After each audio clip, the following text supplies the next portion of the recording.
Welcome to the Retro Sports Gamer channel. My name is Green Majik.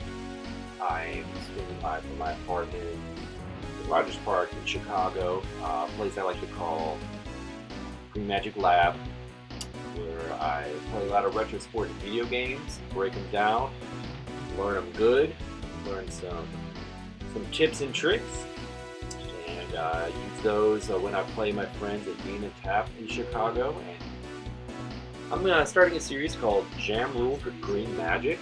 I'm going to be breaking down 4 different NBA Jam console games. NBA Jam Original on both Super Nintendo and Sega Genesis. And tonight I'll be playing NBA Jam Original on the Super Nintendo. Very difficult game, but a very rewarding game. It can honestly help make you better than other NBA Jam. We're going to get rolling into this playthrough here. We are going to do a little test. Now, if you are playing in a tournament or you're going for a world record, you're supposed to have tag mode off and computer assistance on. Computer assistant is like a handicap. Makes the computer very difficult. But just to show you what this does, I'm going to turn it off, and there will be no handicap. And just for giggles, I'm going to leave tag mode on. So I'm going to start this playthrough. The first match is always against the Dallas Mavericks, and so to keep the thread of my playthrough going, I'm going to sign in, and I'm going to do what should my sign in be. How about GMT, Green Majik tab?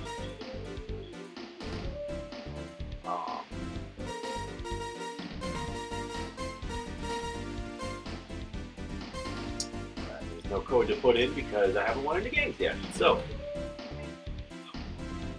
first game is against Dallas Mavericks in the playthrough. And the next, I would love to play a shadow match, Dallas versus Dallas, but this game doesn't allow you to do that. If I was Dallas, they would make me play the next team, which is the Minnesota Timberwolves. I'm going to lock it in with the T-Wolves, get the series going. And I see in the chat, Retro Sports Gamer Tom saying Super Nintendo is my jam. I like the Jam Rules series name. That's the name because NBA Jam does rule, man. I mean, I really want to advance the popularity of NBA Jam. It holds a lot of nostalgia for people, akin to Tecmo Super Bowl and NHL '94. But there isn't quite the organization behind it. There are a couple major tournaments for NBA Jam. Tournament Edition on Sega Genesis, and that's part of the whole reason of doing this series is to let people know about that. And not maybe people won't want to travel across country for it yet, but if you practice this game, if you're reminded how fun it is, maybe you will want to join these tournaments. And I think the more people that show up to these tournaments will just help the popularity of Jam.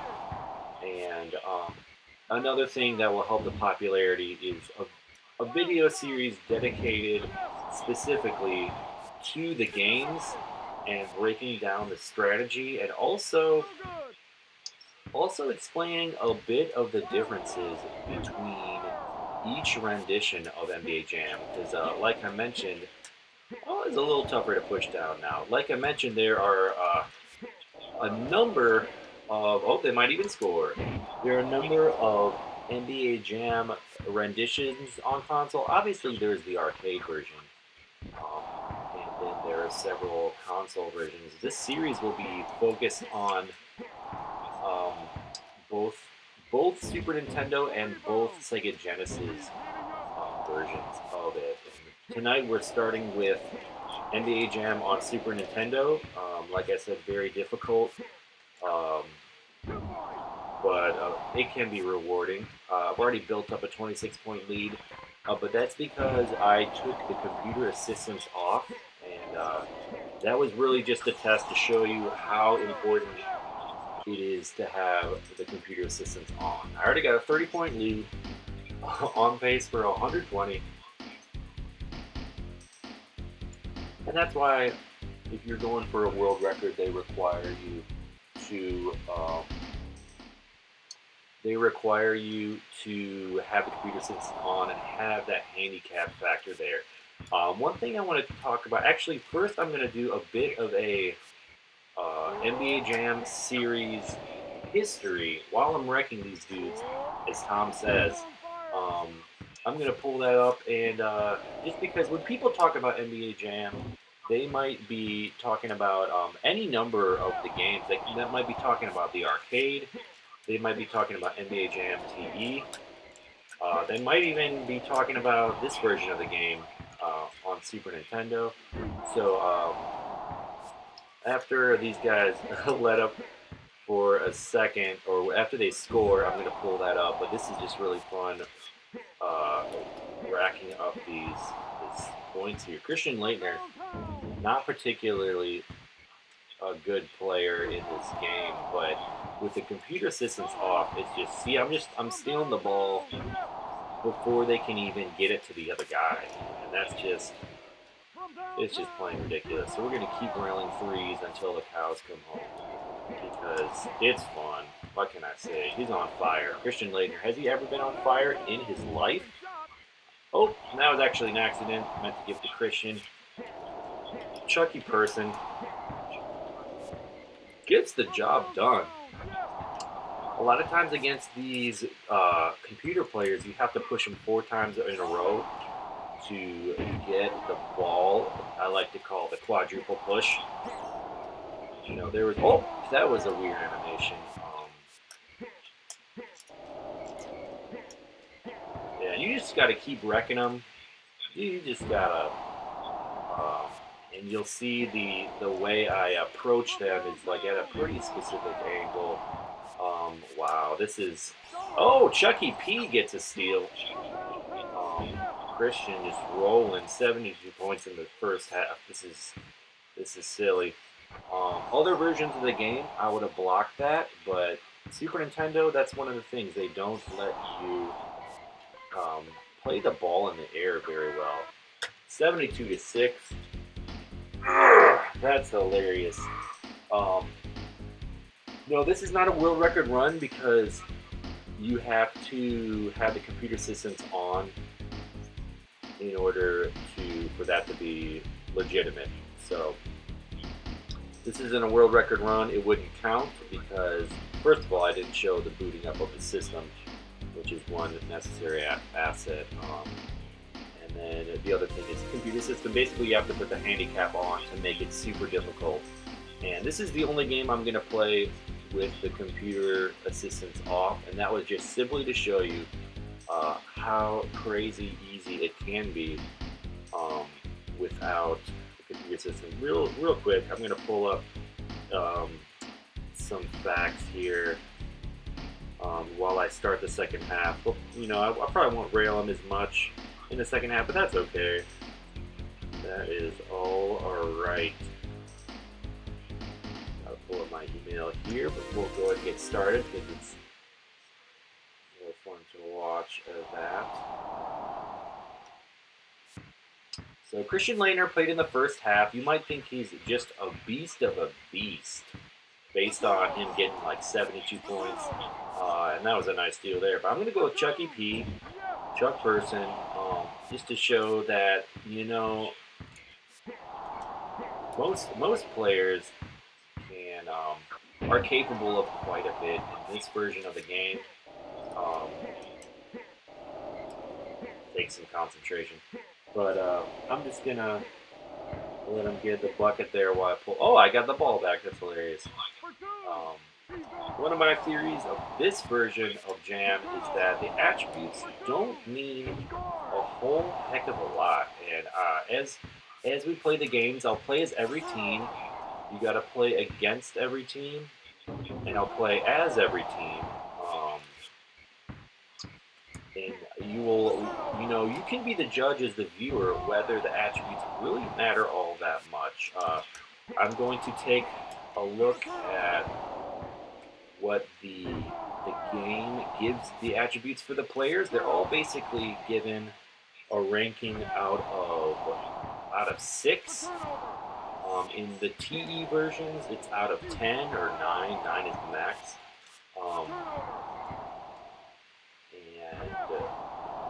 But in this version, it's just a bar that fills up part of the way, and and it's basically out of 6. You can go from 0 to 6, and wow, I'm just getting so distracted, just enjoying. I got over 100. It's the friggin' third quarter.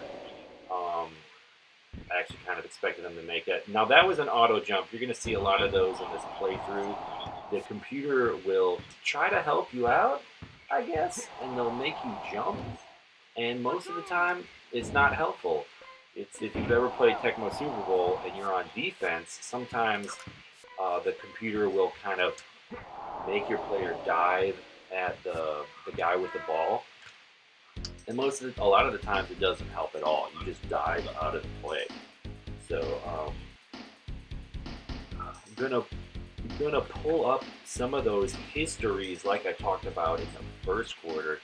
The original Jam Arcade was released in 1993, so that was 26 years ago. If you live in a place like Chicago, you can still find those around town and play them, and that's awesome. It's one of the reasons why I love living in the city. Chucky P just gave me the ball. It was developed and published by Midway. They really left their stamp on it. Midway, obviously, also well known for the NFL Blitz series and Mortal Kombat.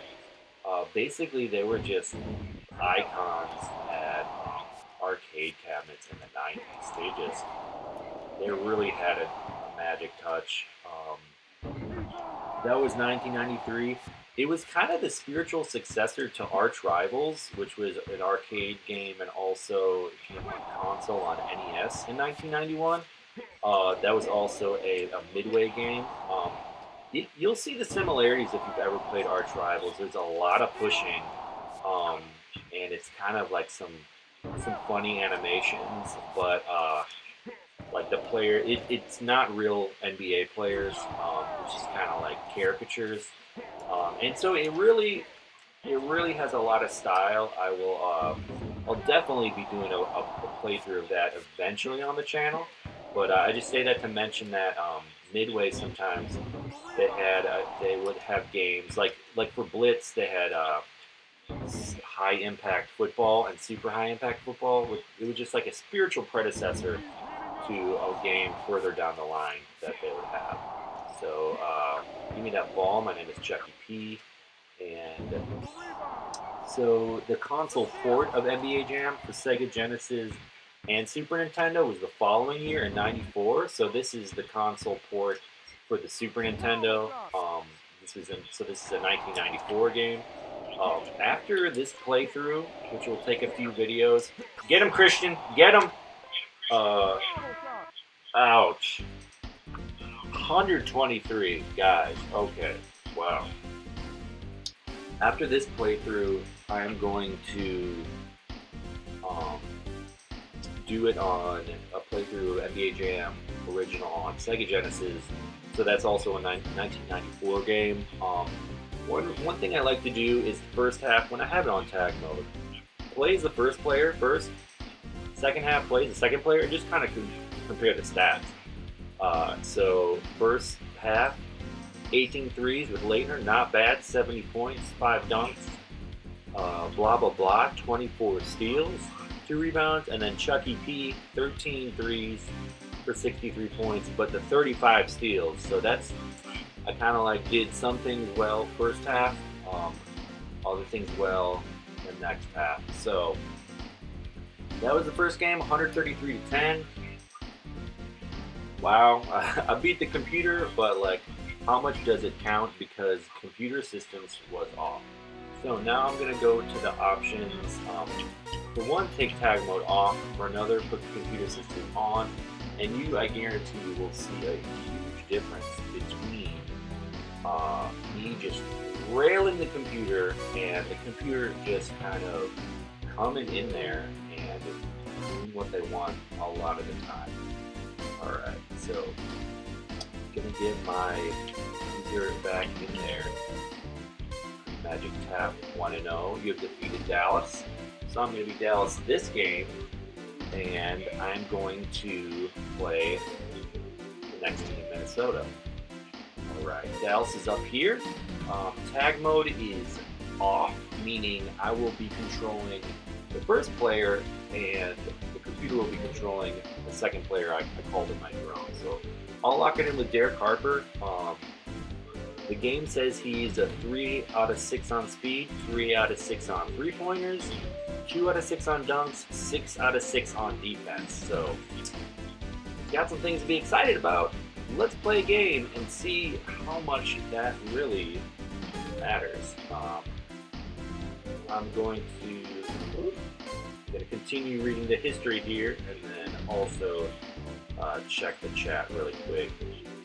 No 100-point win coming this time. When did you know you increased your skill to the next level, says Tom. That's a great question. Skill to the next level. I guess if I'm understanding what it's saying, I could go back to... oh, they already scored. Gotta focus and think about the answer to the question. So the two major tournaments so far in the U.S. for NBA Jam Tournament Edition on Genesis are what was called Tecmo Madison, which was in Madison, Wisconsin, which was a Tecmo tournament, but the night before they had an NBA Jam tournament on Sega Genesis. Actually, had a 1v1 and a 2v2, and those were both really fun. But in preparation for that, I played with my friends a lot, and both at Demon Tap and at my house here, my apartment. And we would play 1v1, we'd play 2v2, just got really familiar with the game. And so I did that, and I was able to beat my friends pretty consistently, but I was able to also understand some of the reasons why that was, and a lot of it honestly came down to the pushing game. For whatever reason, the pushing game in Jam, I just kind of really makes sense to me. And people understand that. Of course, they realize that people understand that pushing is a big part of Jam, but they don't understand quite how necessary it is. It's great for getting turnovers and demoralizing your opponent, but it's the main way to get turnovers, and turnovers are everything because NBA Jam Tournament Edition, in particular, it is a very offensive game. So any turnovers you can get are really critical. And I'm on fire, so I can just push forever. Doesn't mean I can rail threes though. And I'm just gonna keep pushing him, but he got up, and I'll give him that three. Those happen.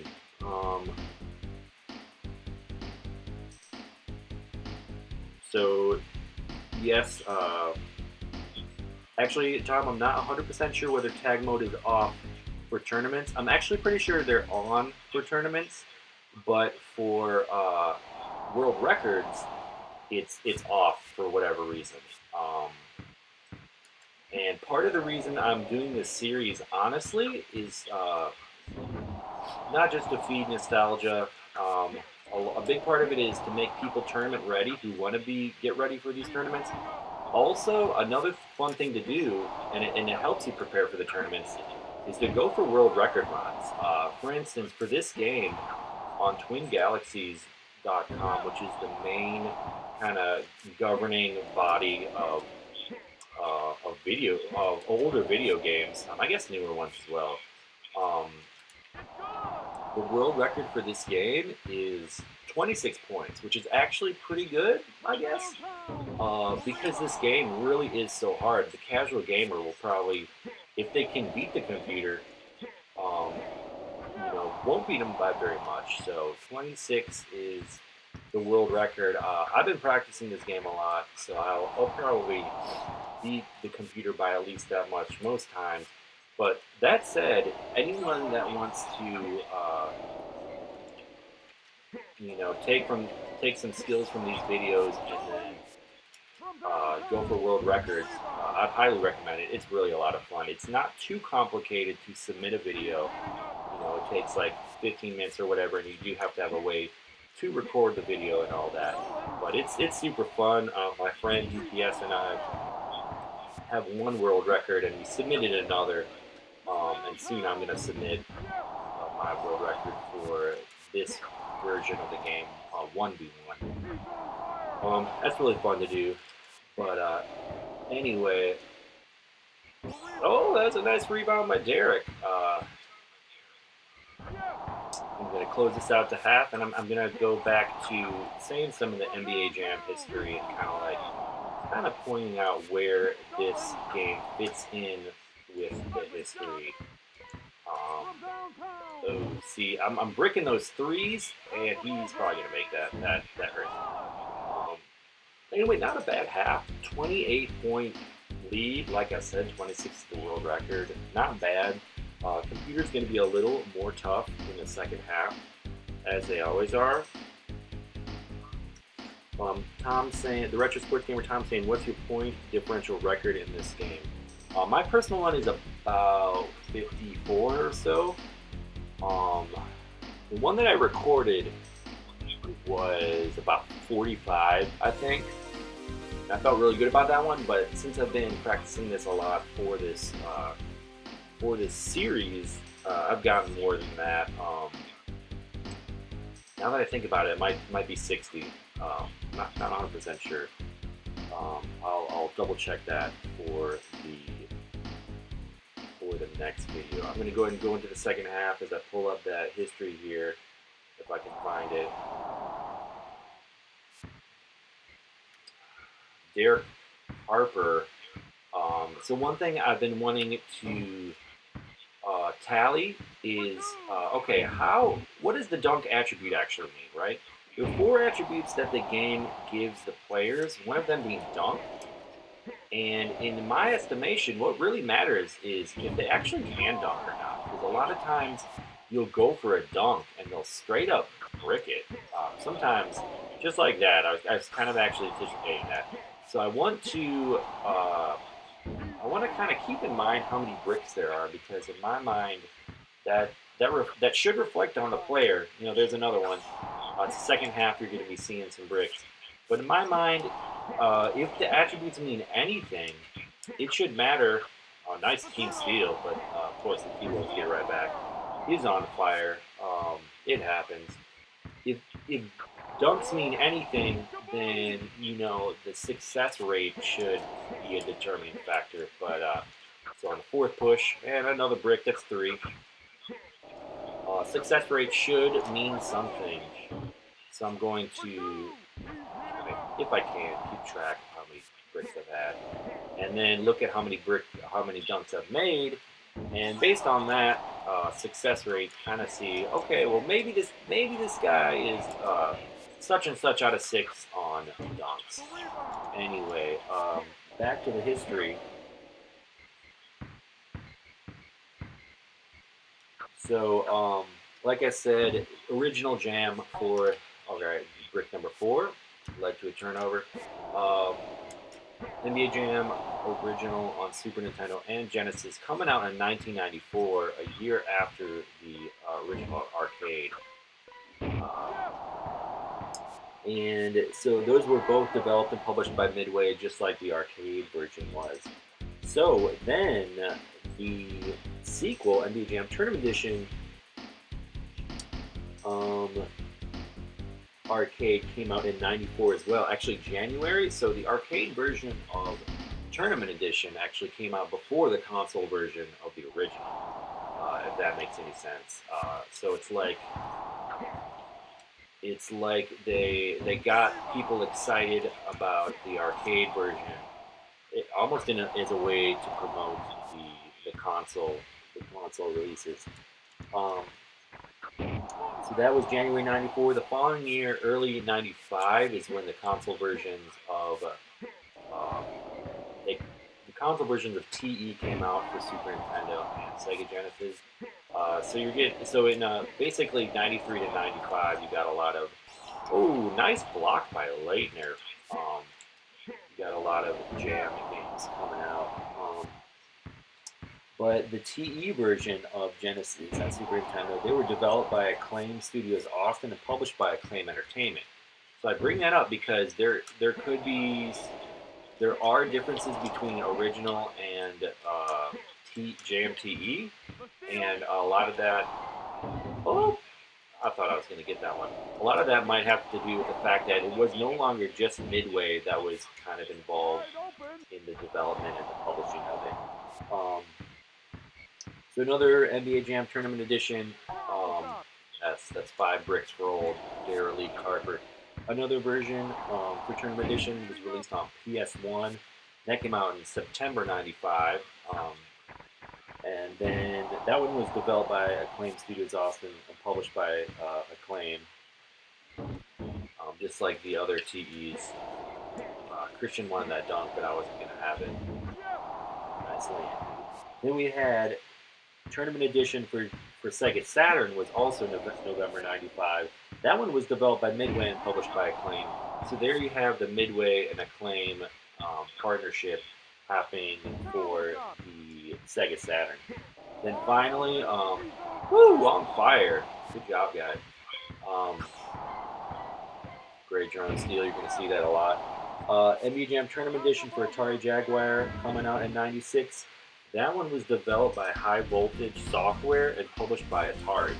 So that explains why that version of the game, which is pretty solid, it looks and feels quite a bit different. And that's because there were different hands in it besides Midway and Acclaim. Alright. I'm trying to get back into the chat room. I was disconnected for a minute. We're going to continue with this playthrough. But first, let's look at see how Derek did. He had 7 threes. If I was re-rating him, let's pull up those ratings here.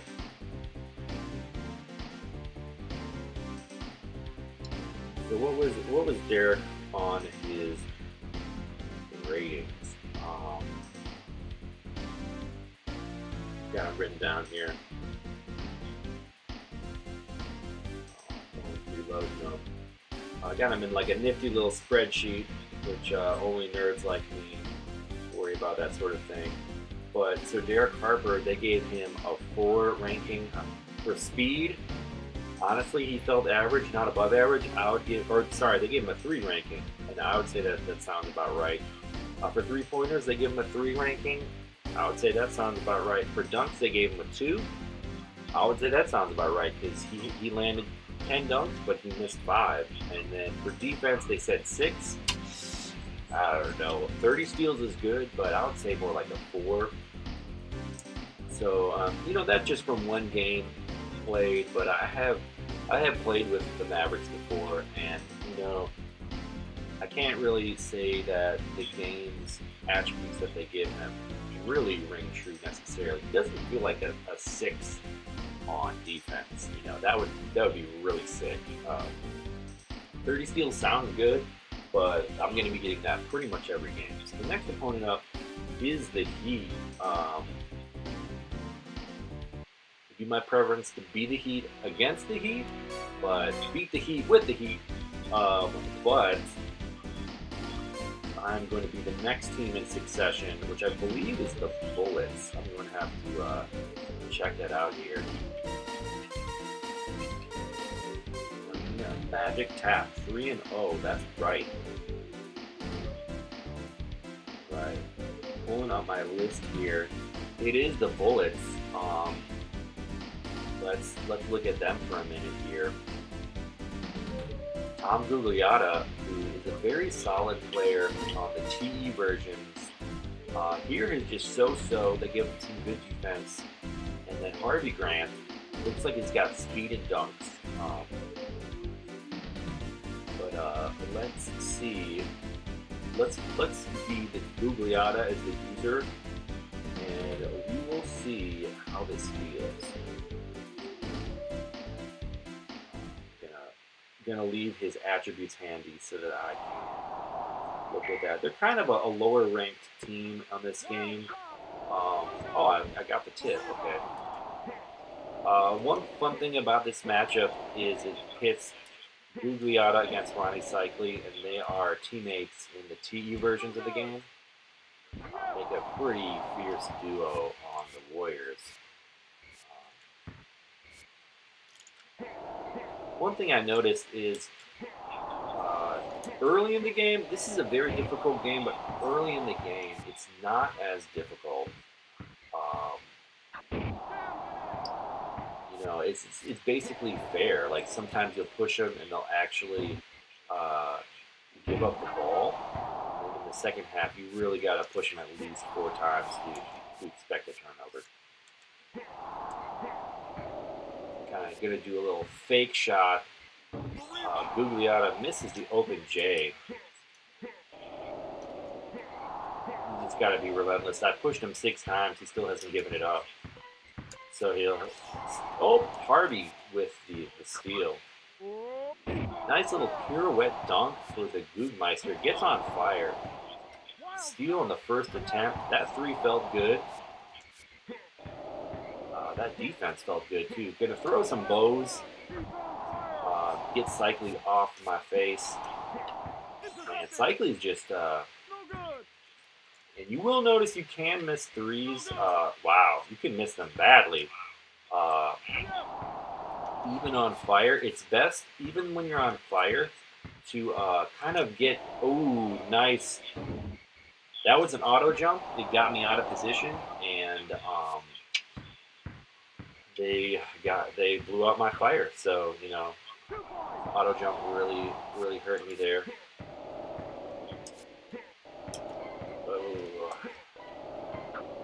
Alright, I can see Cycli really wants to get the ball back, so I just ran for dear life. I don't even care that I didn't score that. I'm going to pull up the chat here, just making sure I'm not missing anything. I think I'm back in. I do apologize if there are any messages and I am not responding to them. I got my phone up here. Trying to make sure I correspond with whatever people might be saying out there. So some of my behavior might seem a little weird when I do certain things, the way that I push them, or the way I use turbo, or when I go for rebounds or don't go for rebounds. A lot of times I will pick the ball off the floor rather than jump for it, and that's just specific to this game. They make it certain. Ooh, nice block by Cycli. They make nice pick by Miner. That was a good play by the Heat. They make certain things really difficult in this game, and it's really all right. It's really the developers' way of trying to make this game more difficult. And why would they want to make it difficult? Because they don't want you to blow them out by 50 points and then get bored with the game. So it makes sense that they would do it. It just you can tell there are a couple things that needed to be ironed out, and they did most of those for the tournament edition of NBA Jam. But as we'll get to, those versions have plenty that aren't optimal themselves. So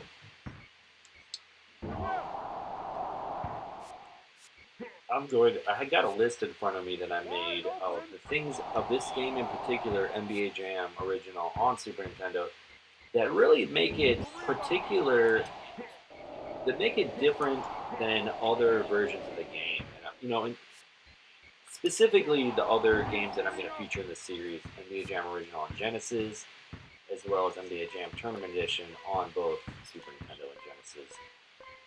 Sometimes you just got to rail a hook shot with Tom Gugliotta. Up by 22. Not bad. Not bad. I played some good D. Played some good offense. Um, Real quick look at Tom Gugliotta's stats while I pull up my list here.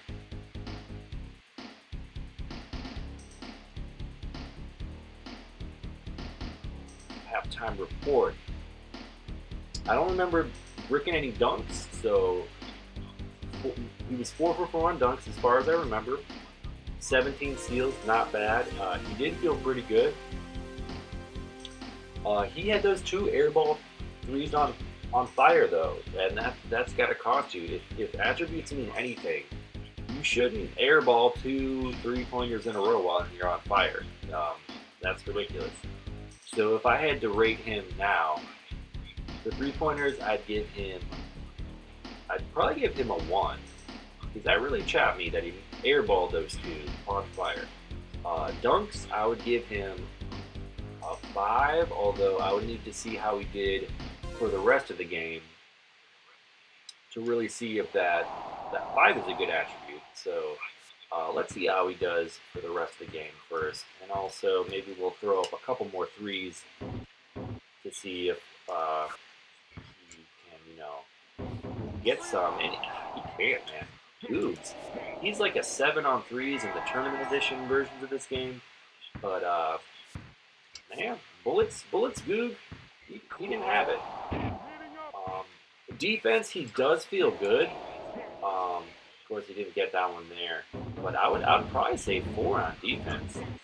That was an auto jump that actually worked in my favor. For speed, I would probably say 3 or 4. He can get to where I'm trying to get him, which is really all I want. I don't need to have the fastest guy on the court. I just don't want the slowest. Right. Oh, that was some pretty decent defense by Tom Gugliotta, and I'm on fire. I should. Oh, getting open. Auto jump actually helped me out. If I know anything about this game, I know Ronnie Cycli really wants to push me over. So I'm going to give him some space. I'm going to brick the 3 because Tom Gugliotta, wow. And alright. I know Cycli wants some Gugliotta blood. And I just keep bricking 3s on fire. And I'm going to decent places. I'm going to have to start going to the corner, I guess. Corner, sometimes you get a pretty decent... Ooh, from way downtown, Harold Miner wrecks it. I had a feeling he was going to make that, but there's not much you can do when they're railing it from that far down. Oh, see, you saw that missed push there? That was just... I don't know what to say about that. I was in position for the push, and Mark Trammell just said, no, that's not going to land. All right. So I just want to talk about the types of things that are kind of unique to each game. There are different categories that, in my estimation, they kind of matter. If you want to get good at the game, if you want to play casually, that's awesome. These are fun games to play casually and just kind of like, relive the nostalgia. Another airball by Gugliotta. Very fun. They're pick up and play. You can play against the computer. You can play with some friends. If you have a multi-tap, you can actually play 2v2, which is awesome. It's fun for the casual gamer. Obviously, Gugliotta! Obviously, it had a huge pull on. Wow, shot clock violation. That's when you know you're good.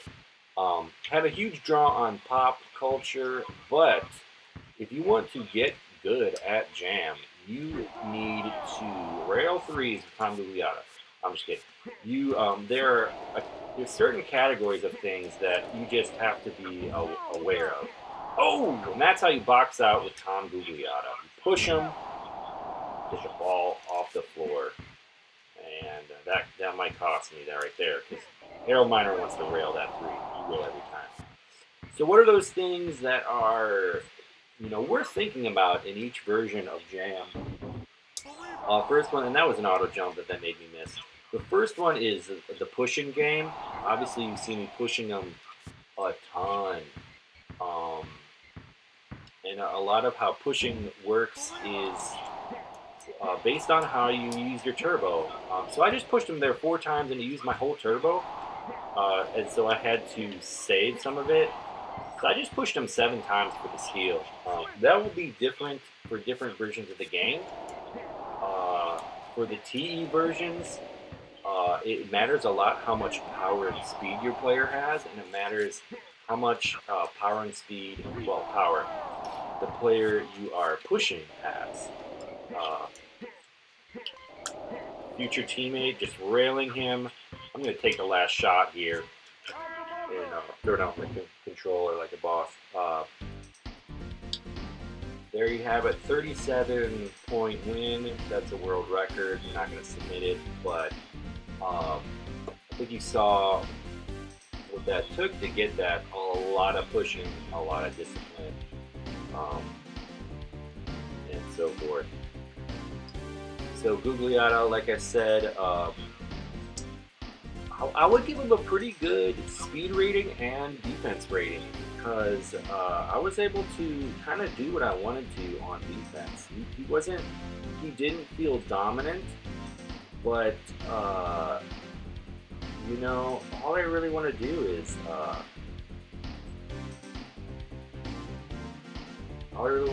be able to play the game. So I was pulling up his stats real quick so I could compare. So 3 on speed, he felt a little faster than that. 3 on 3-pointers, man, no way. He felt terrible on 3s. I would say a 1. Dunks 2, I was like 5 or 7 maybe on dunks. I would give him more like a 3. Well, yeah. And then 5 on defense, that sounds good. So I keep bringing that up. I keep referring to the game attributes after my game because I just want to I want to have that data going of what they say in the game. It's like, that's cool, but does it even matter while you're playing the game? That's something good to know. Maybe it doesn't matter. That's kind of my running theory, that attributes in this version of the game mean little to nothing. So, sorry if that offends Mark Jamel. Sorry if that offends anyone from Midway. But that's what I'm picking up so far. So we've won 3 games in a row. We're swimming through. We beat the Mavericks. We beat the Timberwolves. We beat the Heat. Next up is the Bullets, which I just played as. So I'm going to flip it and reverse it. I'm going to be the Heat. And they are in the East, am I right? Here we go. So we're going to be some cycling. I'm going to check in with the chat here. I haven't been seeing anything, but I do not want to neglect anyone that might be chipping in here. It just says welcome to the, here we go. Midway Rubber Band AI, make it hard as possible to break the rubber band years later. That's right, that's what we do. That's right. Alright, before I start this game, I'm going to try to pull up the chat on Twitch here, and I don't see anything. I see the live video. Is it live?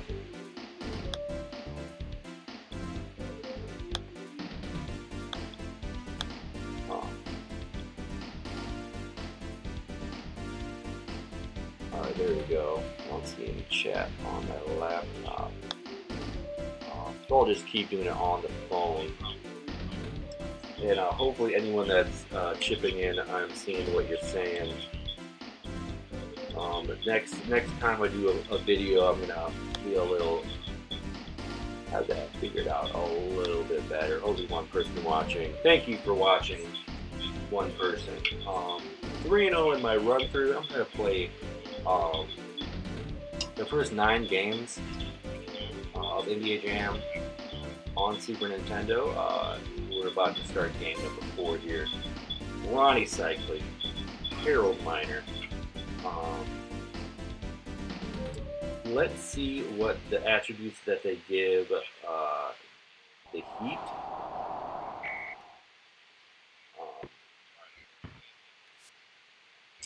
Where are you, Heat? They give them pretty good ratings. For Cycling, they gave actually this is one of the rare times. That was an auto jump, by the way. I would have got that rebound, I swear. Ronnie Cycli is one of the rare players where his attributes differ for Super Nintendo and Sega Genesis for whatever reason. Most of the players, it is exactly the same. Oh, I should have picked that up. I missed my opportunity. One player is Ronnie Cycli, and another one is Derek McKee for the Pacers, for whatever reason. In the Genesis version, they give Cycli a 4 speed rating. What else do we got here? A 6 3-point rating. Oh, but I should look at the Super Nintendo because that's really funny. Super Nintendo, they give him a 2 speed, which is, below average. A 1 on 3-pointers. So he's not trying to hear that. Especially because, like I said a second ago, they give him a 6 on Genesis. It's like, which one is it, Midway? Come on. For the Genesis, they give him a 3 out of 6 for dunks. And I'm going to try to get the steal real quick. And for defense, they give him a 2. Actually, I think it's 2 for both versions. So even that, it's like, okay, why would it be different? Why did you give him such different ratings? Like a 6 on 3 in one game, a 1 on 3 on another? It's like, come on, guys. Oh, there we go. Gotta love that drop push, I call it. But then they can just kick it out and rail that 3. That was an auto jump. It didn't really matter. Time taken, I'm just going to try to get a hook shot. To Detroit basketball. We talked about old Cycli's statistics. Let's bust that list out again that I had where I was talking about the different things in this game. These games that you want to be thinking about. The first one, way back when I talked about the pushing game, a little different for each version of the game. Another one is how fire works. For each version, you get on fire when you score 3 baskets in a row, but like you've seen, there's a brick for old Mr. Cycling. For each game, it's a little bit different. Like, you've seen me miss quite a few threes while on fire. In other versions of the game, mostly TE, threes are just about automatic. It's, I would say, about 9 out of 10. You're probably gonna get a 3 unless it's a guy who's like has a really bad rating. So just knowing, that part of it, but then it's not just the threes though. It's when you're on fire in the TE versions, it's really easy to track the ball and get a goaltend. In each version, you're allowed to goaltend when you're on fire, but in this version of Jam, it's still really difficult even when you are on fire. For whatever reason, that's just not something that they'd allowed yet. So that's something to know. Even though you're allowed to goaltend on fire, they won't necessarily let you do it. And then I just put offense. Like, what are the best ways to score in each version of the game? In the original NBA Jam for Super Nintendo and Genesis, threes aren't really optimal unless you can get wide open. There was a missed push. They just didn't want me to get that. Sometimes you can get threes. Obviously, I'm hitting some now. But even if your guy is like a high rating on threes, I don't find that it's... Woo! I don't find that it's like super optimal to go that route. Oh, and I let Harold get that oh, nice pass. Oh, dagger. I'll let Harold go for that dunk because if he made it, that's 2 points, and I still retain my fire. So it's okay to let your drone score every now and then. The best way to score in this game I've found is mostly dunks until um, they don't let you dunk anymore and they make you brick a lot. Um, so mostly dunks. It's really hard to block dunks in this version of the game. So that's not what you're worried about. You're worried about just the game saying, no, we want you to brick it. So looking at Cycles' attributes here, 5 threes. Those felt good. Especially while I was on fire, he was making some connections. Dunks, he missed one for 4 out of 5 on dunks. That's still a pretty good dunk rating. I'd give him a 4 on dunks. Defense, he felt pretty good. I'd give him a 4 on defense. And then speed, it was pretty average. I would say 3 maybe 4. So he's feeling pretty good. Whereas the game gave him pretty shoddy attributes. Another variable is are the Bullets a bad team? Am I able to push more out a little bit? That's, I don't know. But one thing's for sure is that the computer players are fierce when the game wants them to be. They can rail threes. They can. Oh, there's another brick for Ronnie. Rail threes. They'll steal the ball from you. They'll do whatever they want. Harvey Grant, though, just give him the ball up. Ronnie's cycling. I'm just catching him, and I'm pushing him, and I'm pushing him, and I'm getting steal, and I'm railing three. So I almost got a 40-point lead here. The team hasn't really just kicked it. Oh, they almost got around me. One thing I'll say in general, when we're talking about defense, and of course that's another thing that varies from each version of the game. When we're talking about defense, that's one thing you don't want to do. You don't want to give them a pass full court. But in general, you just kind of want to stay in between your guy and a really bad miss for the Sykester. You want to stay between the guy and the basket, because once they're by you, you're not going to catch up. Another brick for the Sykester. I just got to try to track that down. And another bad. I thought that was a miss. You can't really track them down. It's much easier to another brick for the Sykester. That was an auto jump. Not saying I would have gotten the rebound, but the auto jump certainly didn't help. Stay between. Oh, another brick. 4 bricks for the cycling. Once that happens, I usually just try to throw up a hook shot. Oh, he's open. Rails, of course. All right, I'm going to play last shot here. Try to preserve my 40-point lead here. Under the third. This one's going good. What is that? 43-pointer? Obviously a world record.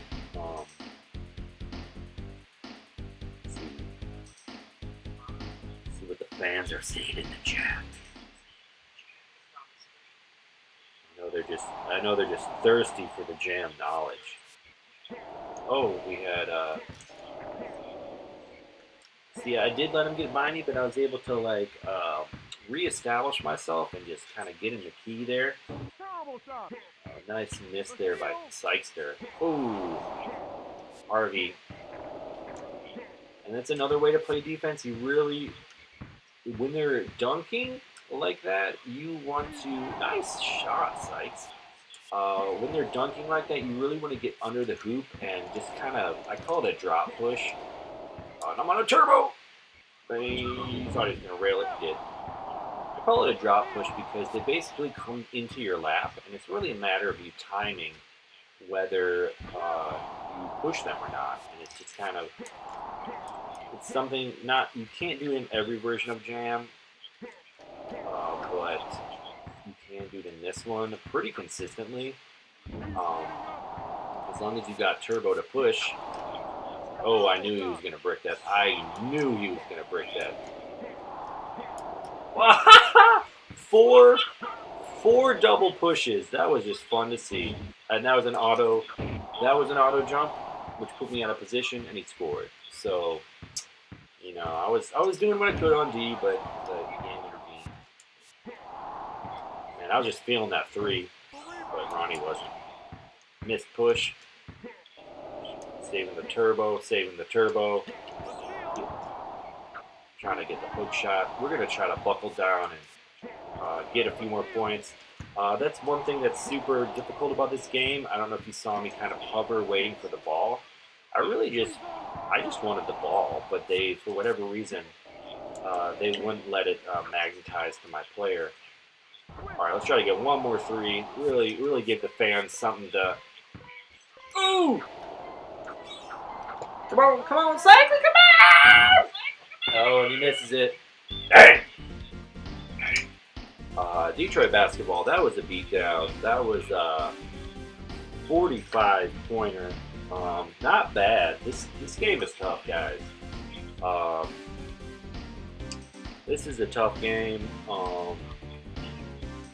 Man, I'm really proud of that quadruple double push I had, where both bullets were together. I pushed them both, and I did that 4 times in a row. That was fun. Little moments like that make this game really fun.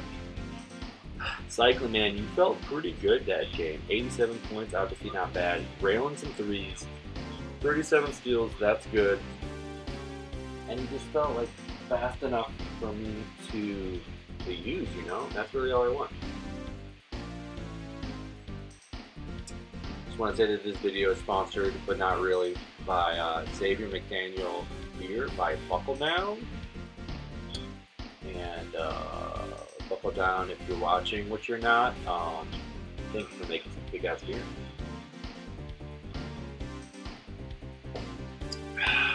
All right, 4-0. So I played Dallas, Minnesota, Miami, and Washington.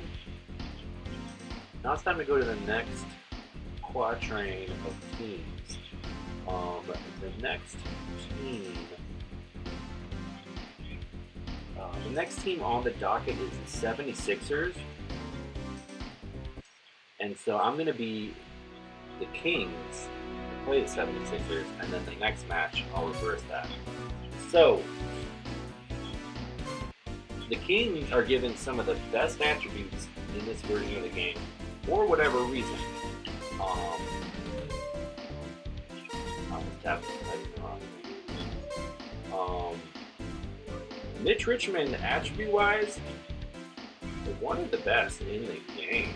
Let me pull that up really fast. They give him 17 total. Look at that. Maxed out on speed, maxed out on dunks. 4 out of 6 on threes, 2 on D. That's a total of 18 attribute points. And that's tied for second best in the game with Patrick Ewing. And the best player in the game, according to the developers, is Scottie Pippen. Let's look at him really quick. Boom. It's like you wonder if that was meant to be Michael Jordan's statistics. Because dang.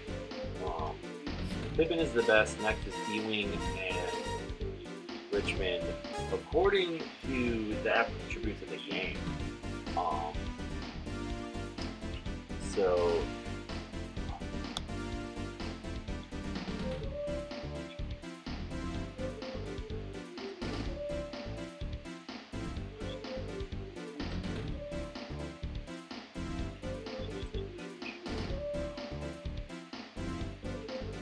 Right.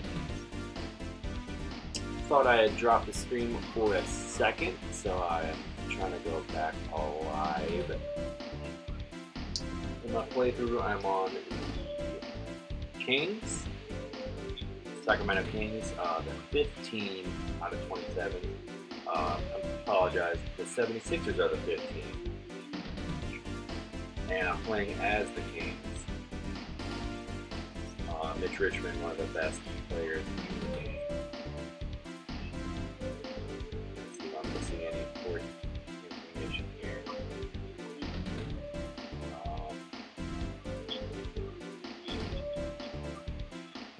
We're going to lock them in. We're playing the 5th game of this series. Kings versus Sixers. Sixers not given a lot of attributes. Kings given quite a few. I'm just really going to try to lean into this one. I'm one of the best players in the game, according to Mark Tumel. Mitch Richmond. Nice little rebound there by Mitch. Oh, a little too fast. I overshot him. Hornacek lines up for the 3 and rails.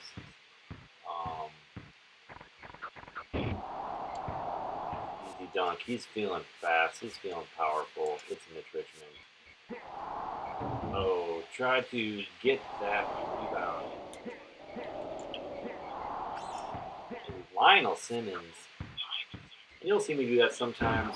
If my drone ends up with the ball, I have him do a little fake shot so that the computer players will kind of pay attention to him. Oh, nice. Oh, Richmond.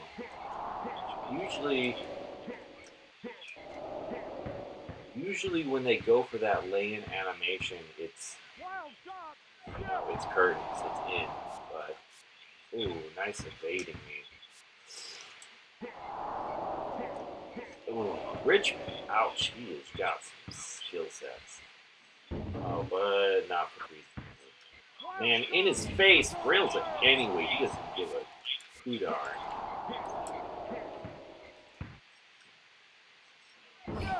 Mitch Richmond, I mean, he is looking good.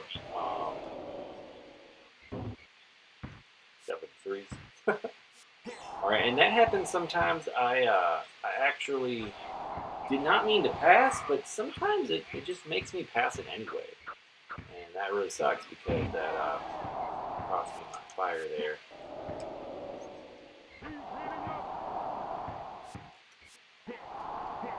Mitch Richmond just playing some fierce defense, just zipping in there. Gonna try to get, barely rattles it. Gonna try to get one more 3 before the half. Oh, see that, it's really hard to track balls in flight, so to speak, like that. Usually when they shoot it, not able to track it.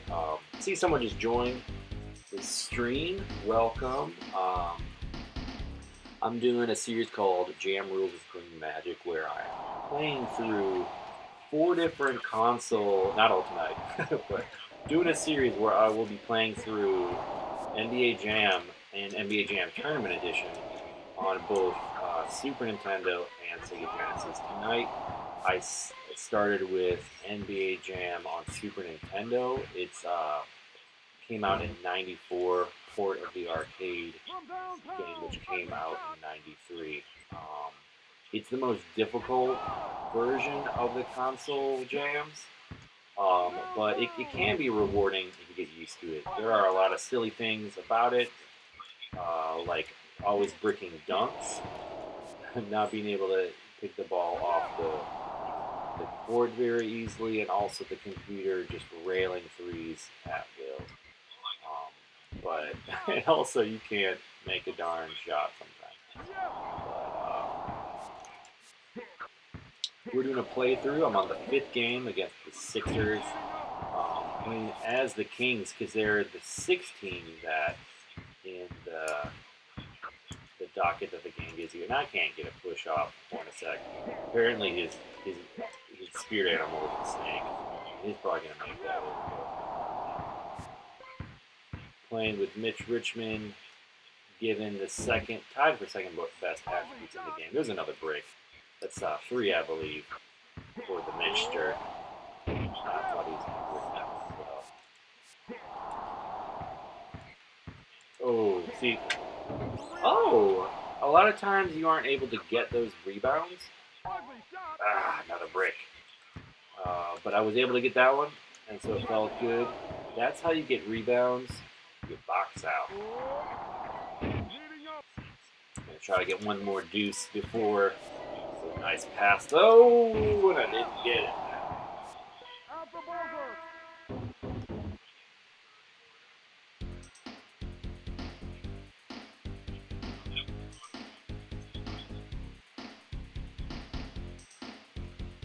I'm gonna take another peek into the chat, see if I'm missing anything. I think I did get disconnected for a minute there. So that was too bad. Hopefully this stream is continuous. Only a 20-point lead at half. That's fine. 14 steals. That's okay. I'm really going to try to buckle down. I'm going to try to win by more than 40. That's my goal. Excuse me. That's my goal for this game. If I win by more than 40, I'm going to chug the rest of my beer. That's what's going to happen.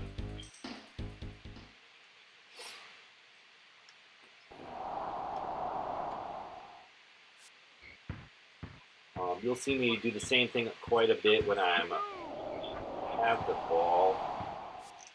I'm just basically seeing how. Ooh, that's one of the silly things. Oh, took forever. That's one of the silly things is when you saw them pass the ball to Hornacek, Wayman Tisdale was nowhere to be found. It's like he gave up on the play. Okay, that was frustrating because my fifth dunk of the game, or fifth brick dunk of the game, but also they made me do an auto jump, so I couldn't even get the rebound. That was an auto jump, which disallowed me from getting the rebound as well. Oh, nice little team play there. I pushed one guy, the other guy picked it up, and there you have it.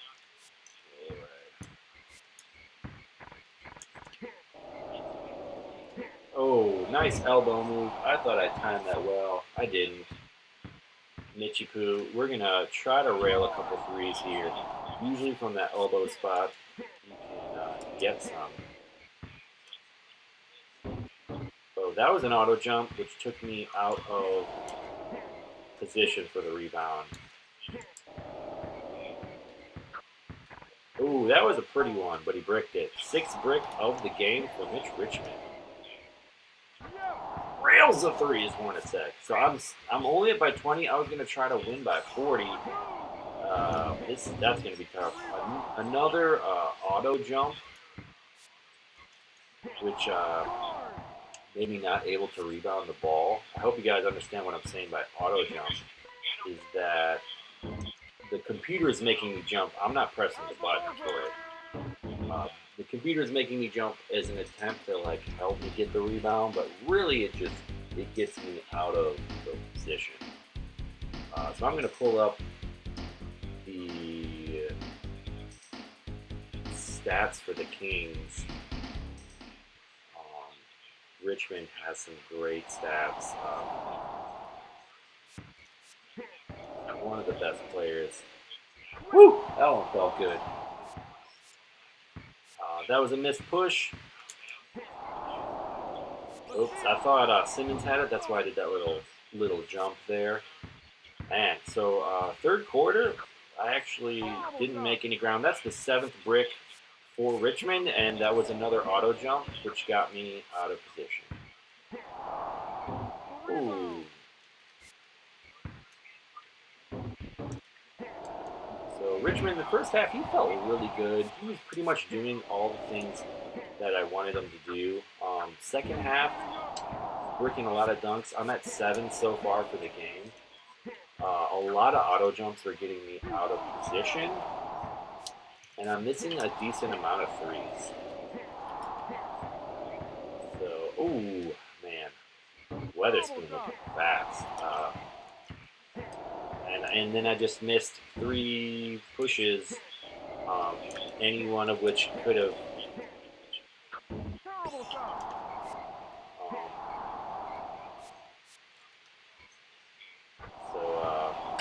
Yeah, that was just one of those situations where they're like, we want to score. I I do think I'm gonna not miss too many more dunks. I mean, there's only 1 minute left in the game, but they've made me miss 7 so far. That it's like, well, dunks are probably guaranteed, but not for Mr. Weathers. Oh, I was about to talk some smack. But still, I went for the hook shot. I'm still scared of the brick. Weatherspoon looking really fast. Looks like he got juiced a little bit. Hornacek, of course, is going to rail that. And they get the steal. They're really in hyper mode. I noticed that the computers, or they're basically in 3. I'm going to put the controller down. There are 3 levels of difficult. One is kind of the opening level. You can kind of do whatever you want against them. Second level is kind of what's fair but difficult. Third level is where they just kind of go crazy, just like you saw in the last 30 seconds of that game. I couldn't dribble it by them. It was stolen, and they would just pull up with the 3, rail it, and it was just an automatic thing that happened. I wanted to win by 40 so I could chug the beer. Didn't happen. In fact, I lost 4 points on the total from the first half. So I don't think I let up. I think hopefully that's kind of obvious that the computer in this version of the game in the second half just gets way tougher. And they do that to try to keep the games close so that you want to keep playing.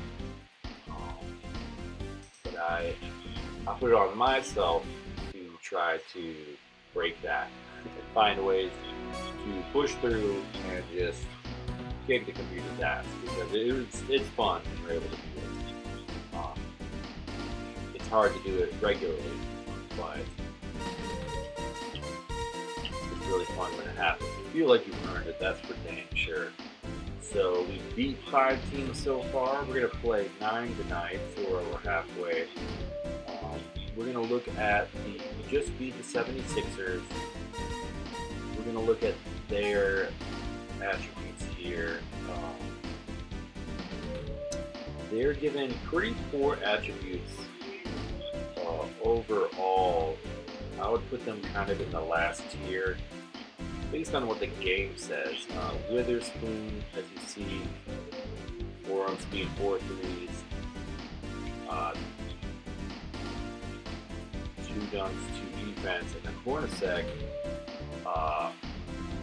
4 speed, 4 threes, 0 dunk, 4 defense. So they're both given a 12 rating, basically average, which means they should be kind of an average team, but most other teams are kind of given better ratings than average. But, like I keep saying, how much our attributes really matter in this game, at least when you're in campaign mode like I'm doing right now. I'm going to try to give the Sixers a good run, just like I did with the Kings. I'm going to man Hornacek. He doesn't feel too fast. Puts the layup. Ooh, he wasn't even fast enough to get that ball, but gets the steal. Can't pick up the ball because this version doesn't like to do that a lot of times. Saves the turbo. Wanted to dunk it, but he puts it up the layup instead.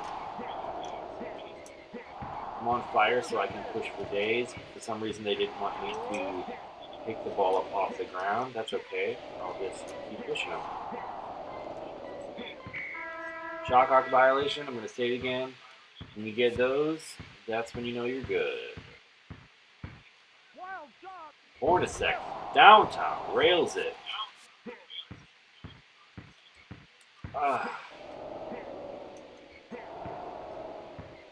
So I was able to build that little lead. I talked about the 3 levels of difficulty. It's kind of about that time. Finally picked the ball up the ground. It's about that time that the computer begins to pick up their pace. So I really got to be. Oh, he just blew by me. I really gotta be cautious when I'm trying to dribble the ball by them. Got it that time, but oh, that was actually I meant to shoot it, but sometimes they don't want you to. Oh, all right, Hornacek with the layup. Sometimes they block those, but he was able to land it. Oh, Richmond just too fast. And Tisdale takes kind of a side angle to the rim. Nice little block there by Izzy. Too bad he stuck on the floor though. Check the chat again. Make sure I'm not missing any love.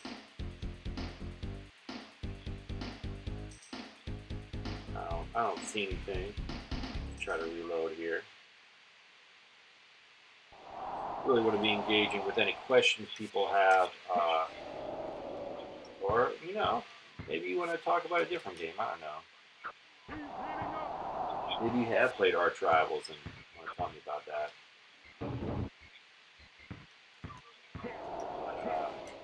This is a series I'm doing. Ooh, nice little quick team play there. Hornacek, they made me do the auto jump, but he was still able to get it. Too bad he can't make a dang shot. This series, playing all 4 console versions of BJM and JJM TE on Super Nintendo and Sega Genesis. Breaking them down, beating the game, showing you the ropes of what it takes to kind of dominate in these games. Not just against the computer, but if there was a tournament with these games, how would it prepare you for those? Also, if you ever feel inclined to do a world record run with these games, I wanna show you how to do that. Oh man.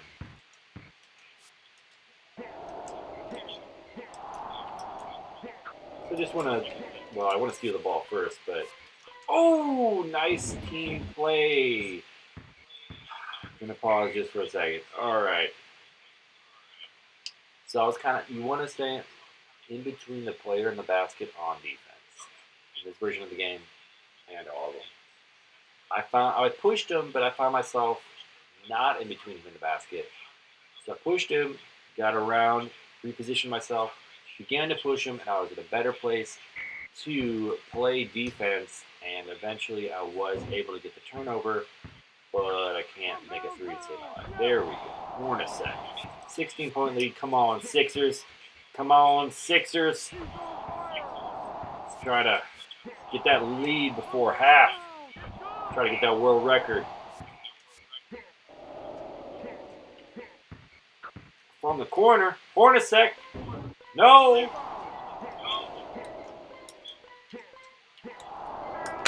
Throw it on the controller.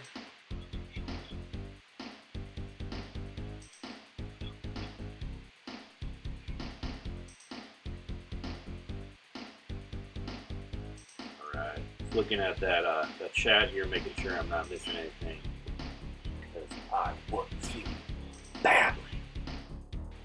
Hornacek did not feel badly in the second quarter. This game is very tough, but I feel like sometimes the computer does let up something. Hornacek did get on a roll at the end. That helped me build my lead to 22. So I'm going to say it again. My goal is to beat the Kings by 44. I'm up by 22. If I can beat them by 44, chugging the beer. There's not a whole lot left, but it's going to happen. It's going to be tough. This game is tough. Let's look at some of the reasons why this game is so tough, in my estimation.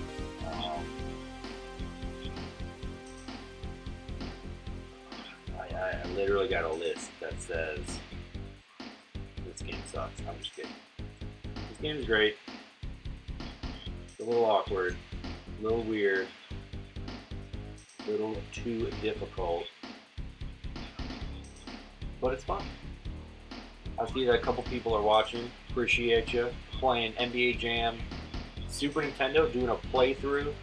Not all the way tonight. I'm playing 9 out of the 27 games tonight. I'm halfway through the 5th game, I believe, maybe the 6th. And I'm talking about the game, talking about what makes this game unique in the NBA Jam series. Also showing you tips and tricks to elevate your game if you care to, if you love the Jam. If anything, just trying to help you re-scratch that itch for the Jam, because it is a really good game.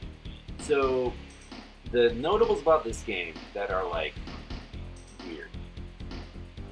As I mentioned a couple times, the computer handicap is wild. Sometimes they're fair and hard. Sometimes they're a little easy. Sometimes they're ridiculously hard.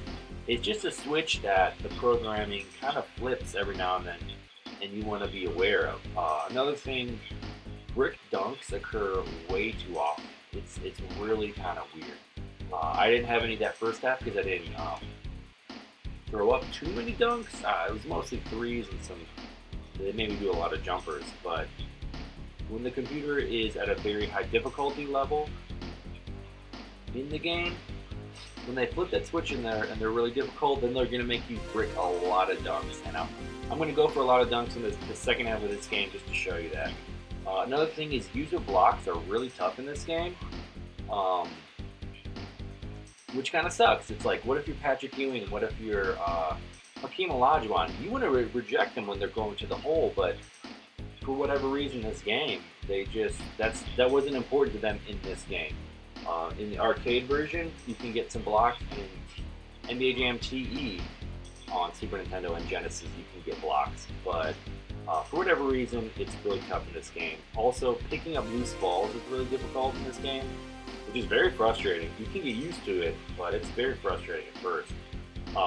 Another thing, auto jumps add difficulty. A lot of times, the ball is bouncing out the rim.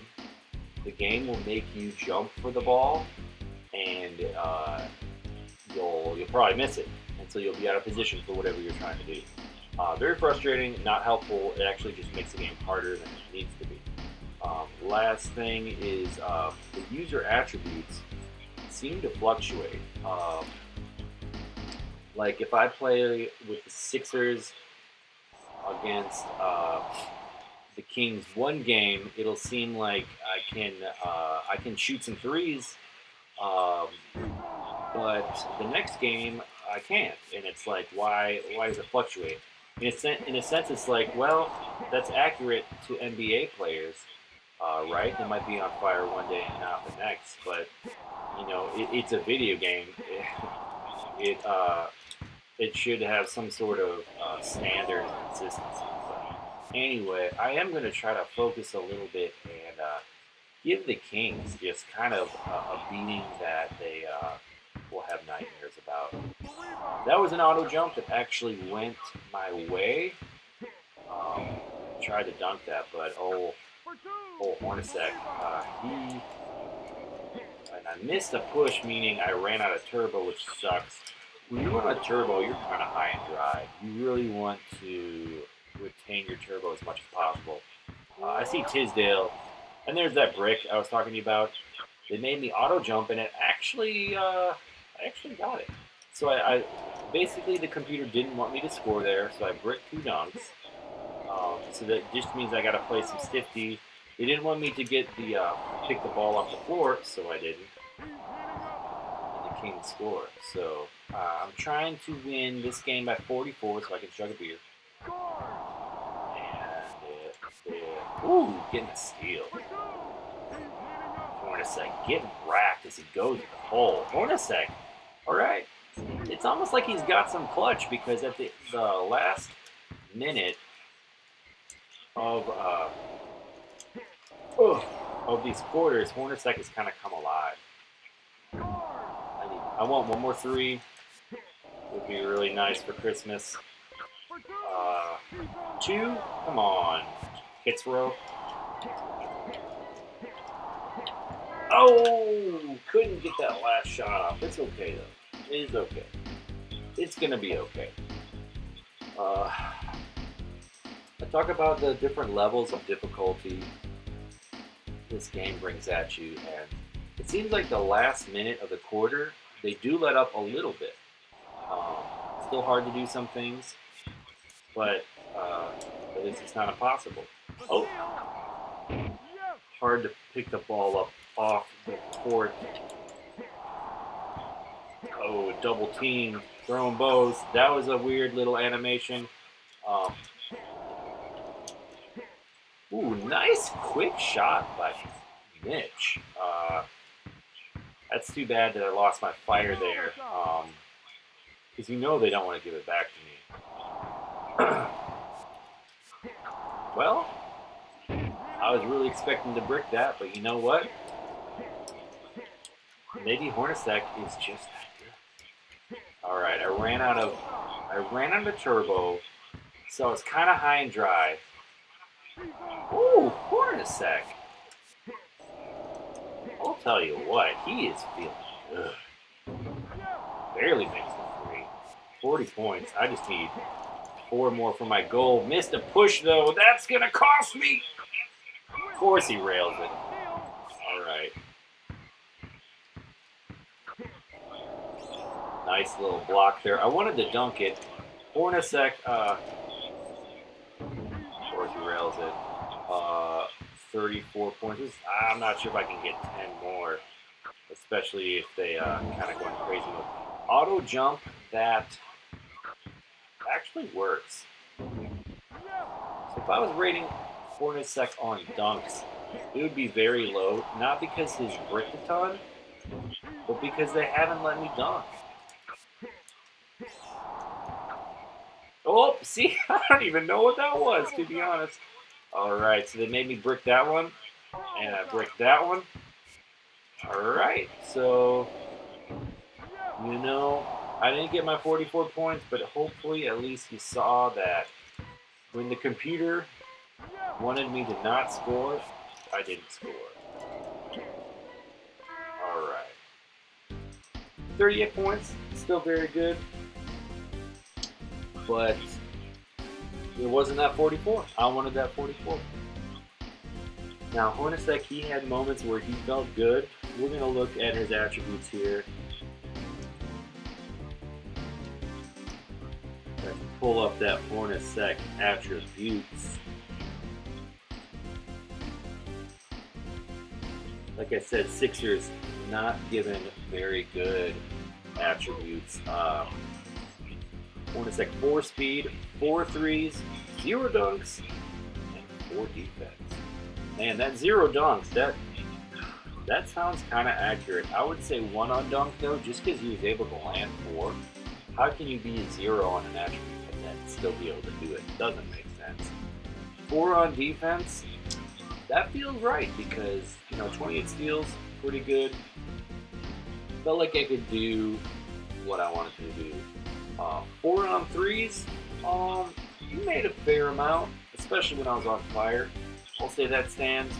And 4 on speed, you know what? That sounds pretty good too. So, really the only thing I would change is not be a 0 on dunk, because that doesn't make any sense. So that was game 6 of the playthrough. We're going to play 9 tonight. 3 different videos for this playthrough of NBA Jam on Super Nintendo. Let's see who is next on the docket.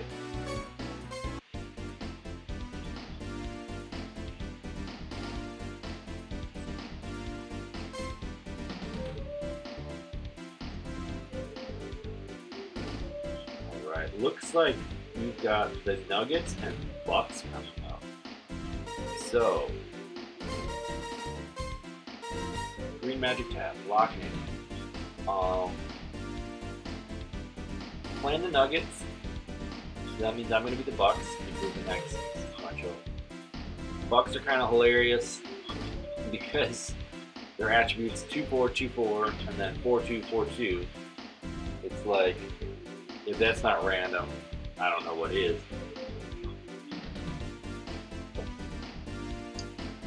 So basically, When they come together, they're a whole. They're a perfect player. They're two halves of a perfect player. Yeah, right. That doesn't make sense. When I played with Blue Edwards before, he felt really good. I'm gonna lock in Blue. I'm gonna beat him for the whole game and hopefully crush some Nugget dreams.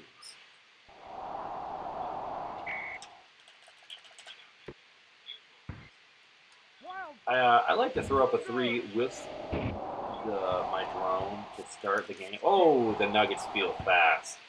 This might not be fun. Oh, wow, that was quick.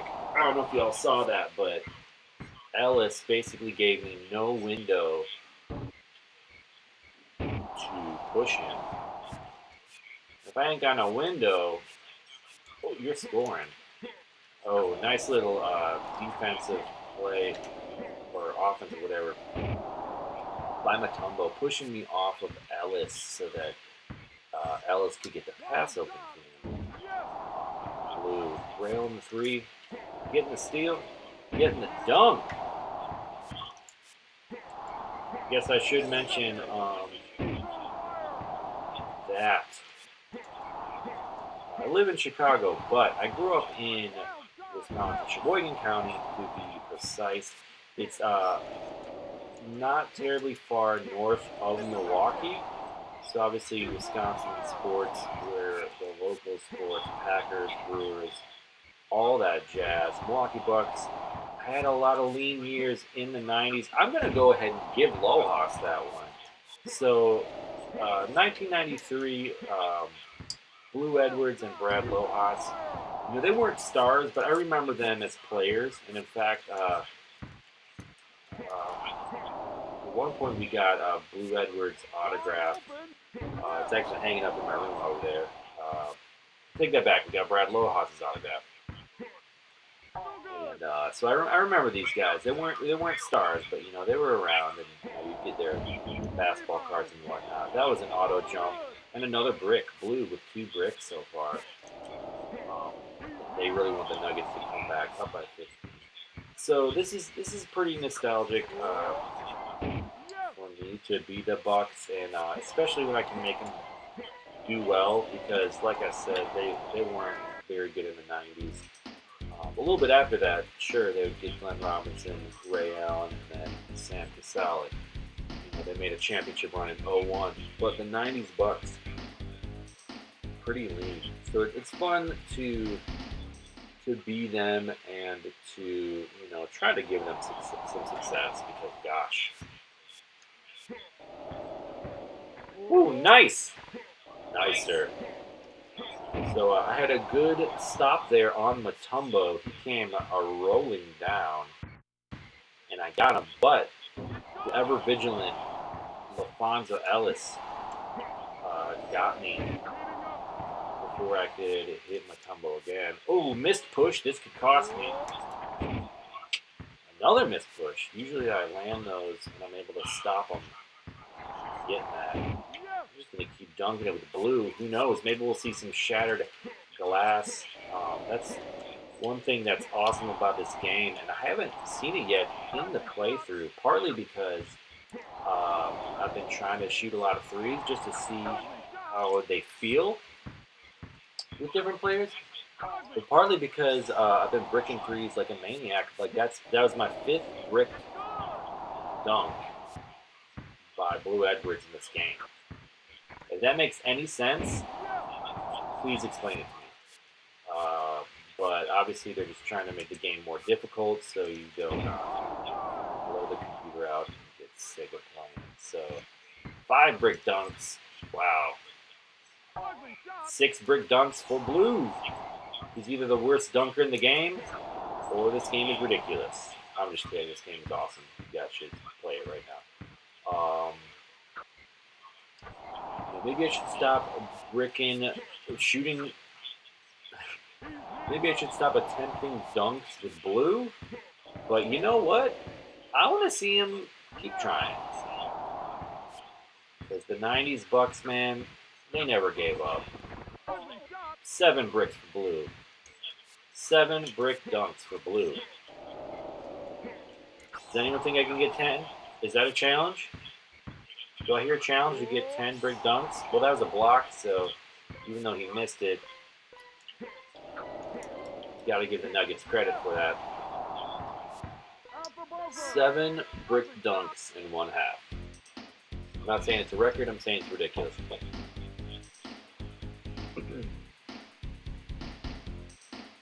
So far, Blue Edwards feels pretty straightforward. Not too fast, not too good on defense, but the dunks, man. He's landed 8 out of 15 dunks. We're going to keep dunking until we're blue in the face, pun intended. We are going to keep dunking because I want to see that backboard shatter. But apparently, they are going to play some good defense, so I got to gorilla barrel down here.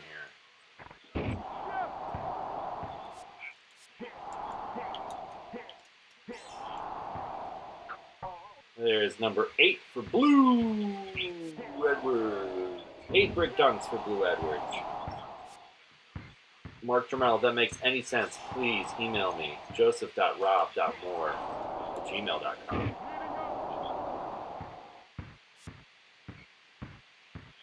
Also, thank you for making beautiful video games, because I'm playing them over 25 years later. He's on fire. My ass. Alright, 8 brick dunks for Blue. He wants 10. He wants 10 brick dunks because that makes sense.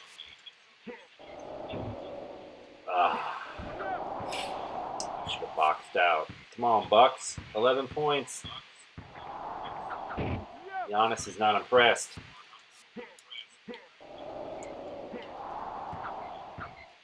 I wanted to go for the old hook shot, but I also want the world record for brick dunks and a half. 9 brick dunks for Blue.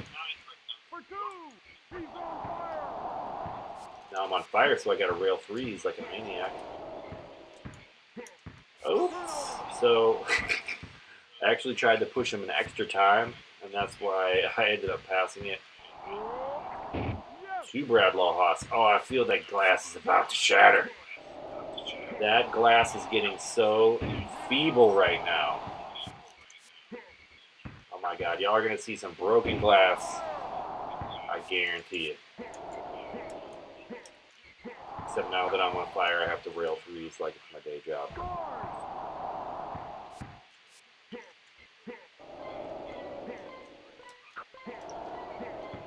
Alright, 2-1-0. Alright. I did a little better. Did a little better there.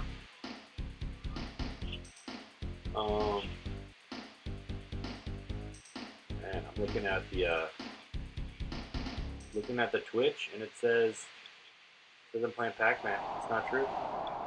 I'm not playing Pac-Man. Alright. Come on, Blue! Oh, I knew he was going to rail it. Alright, but at least I get to do more dunks. 8 brick dunks. Come on, Blue. Oh, 9 brick dunks. Yeah, Blue. 10 brick dunks, Blue!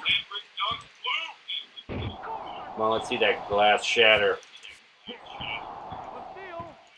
Need the ball first, oh my God. 10 brick dunks for Blue.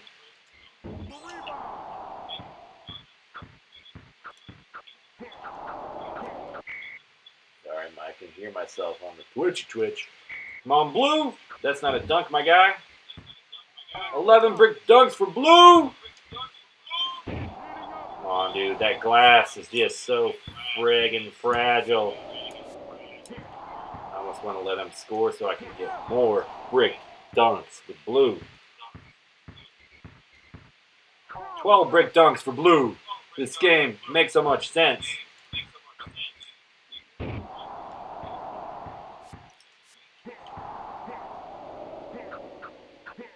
Oh, they literally did not let me breathe. 12 brick dunks for Blue. Mark Trammell, you're a crazy man, you're a crazy man, you're a crazy man. Oh, this next one, I guarantee it. This next one will be the backboard. I guarantee it. Blue is guaranteeing it.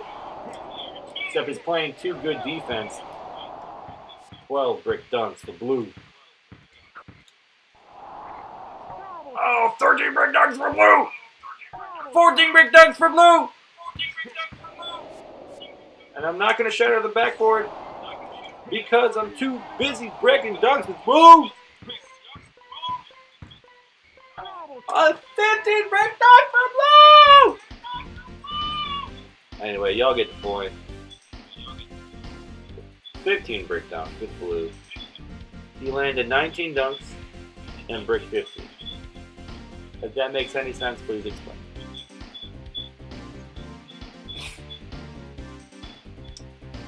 Now, on to Game 7 against the Bucks. I just bricked 15 dunks, so I'm going to chug this Xavier McDaniel beer. This playthrough is unofficially brought to you by Xavier McDaniel beer by Buckle Down. Go get some from your local Trader Joe's today.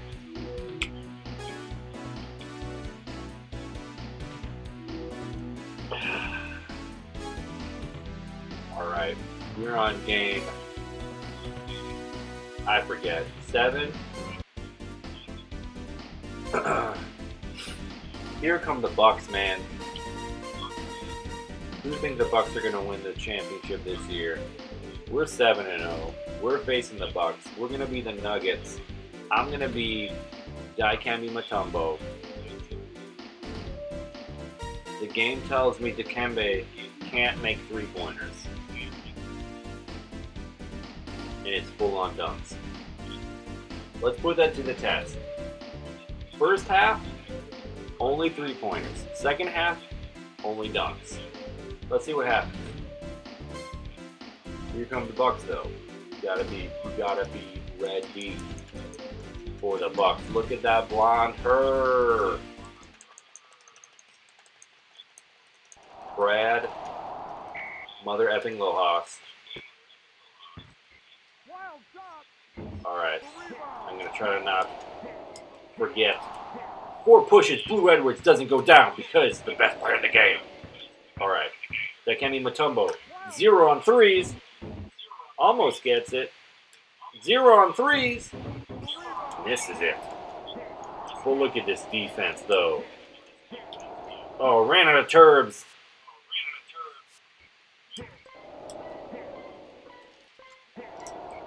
Oh, barely gets on the shot. Oh, I was about to... 0 for 3 on threes is Mutombo. 0 for 4 on threes is Mutombo.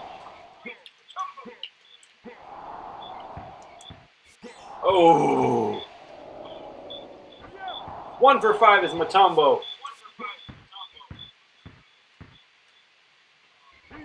2 for 6 is Mutombo.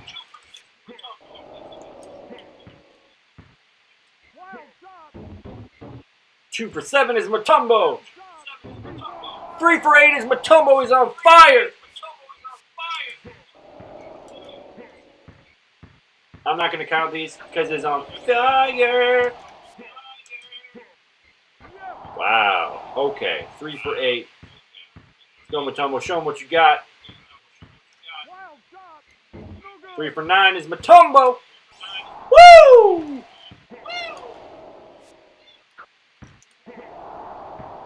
3 for 9. That was blocked. Didn't count.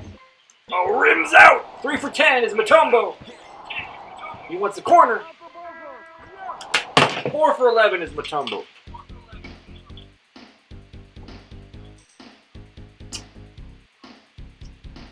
If I get over 10 threes, 10 non-fire threes is Mutombo, going to destroy me as Xavier McDaniel here. 4 for 11. Not bad for a big guy. Alright. Oh, look at Lohas get in there. That was one of those weird situations. Fudge. Where I tried to shoot it, but they just passed it instead, and that, oh, Lohas does not want to give me the elbow. 5 for 12 is Mutombo. Oh, missed the push. Auto jump, no good. Ouch.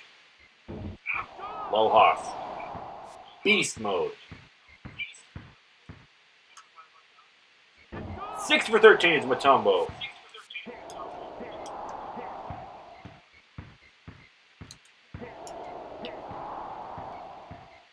From downtown. 6 for 14 is Mutombo. Gets railed. I feel slow. From downtown. Oh, that's not my spot. 6 for 15. 6 for 16. From downtown. 6 for 17 is Mutombo. The rebound.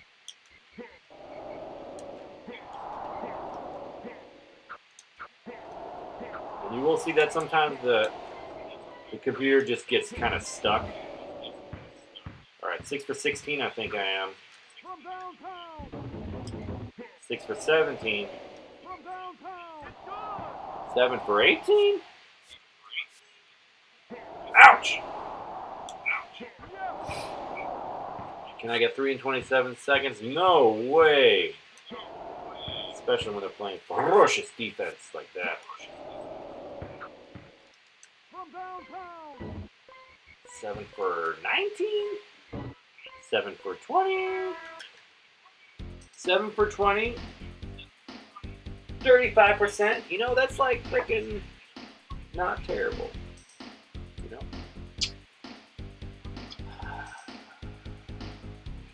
So I should have 21 points. I think that was right.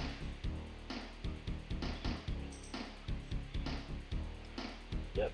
7 for 20 on threes. Now it's time for dunks, baby.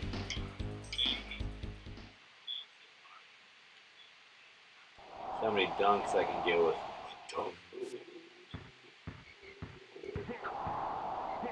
Oh! Can't dunk if you can't get to the rim. Brad Lohas, best defender in the game. 1 for 1 on dunks like Tombo. Gotta recharge that Turbskis. Nice little brick by Blue. 1 for 2 is Mutombo. 2 for 3 on dunks is Mutombo. 3 for 4. I'm on fire, baby. I think I can brick fire dunks, so I can just keep going for him, but they took care of that. 4 for 5 on dunks with Turbo. It's like I stole it, but I didn't really steal it. Oh, he was not even close to me. Auto jump. 4 for 6 is Mutombo. Oh man, did you see how the Bucks move the ball? That's how you play this game. 5 for 7 is Mutombo.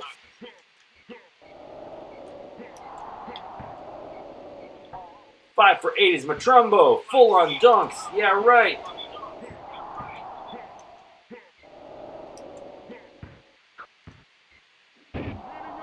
6 for 9 is Mutombo. 7 for 10 is Mutombo. 8 for 11 is Mutombo.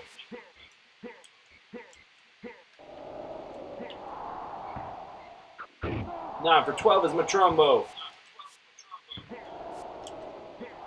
Oh, Schlutz. Auto jump. Messed up my life. Alright, what did I say? 7 for 11? Sure. 7 for 11. I can still break this glass. Maybe. That's all I want to do is break the glass. 7 for 11. Trying to throw some bows. They didn't let me because they hate me. up. 7 for 12 is Matrumbo. Full-on dunk attribute, my booty hole. 7 for 12 is not even good. NBA Jam, more like NBA Brick. 8 for 13 is Matrumbo. 9 for 14. Wait, yeah, 9 for 14 is Matrumbo. Come on, guys. Gotta do a little dipsy, dude. 9 for 15 is Matrumbo. Gotta push him to get the ball. Auto jump actually worked. Thank you, Mark Turmel. And I already forget. 9 for 16. 10 for 17 is Matrumbo. 11 for 18 is Matrumbo.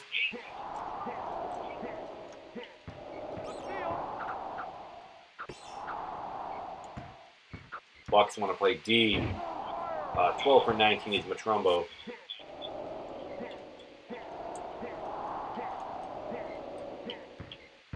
That's fine, I'll just push him 500 times. 12 for 20 is Matrumbo.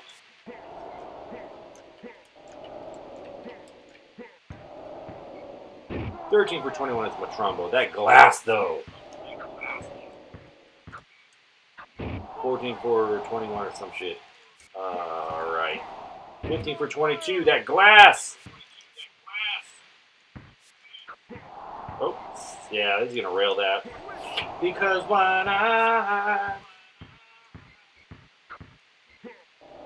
Nice D by Blue.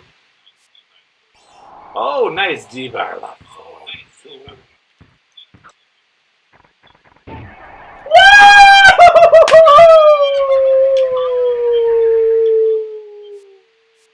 Ouch! It hurts! Ouch! Ouch! I'm injured! Can anybody help me? Ouch! Oh! Woo! That's how you break the glass.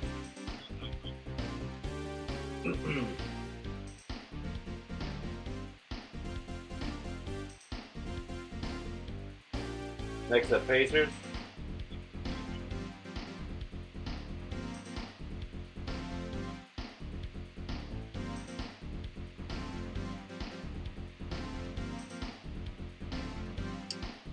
And now I'm going to be the Hawks. This is the last game of the night. Thank you to whoever's watching.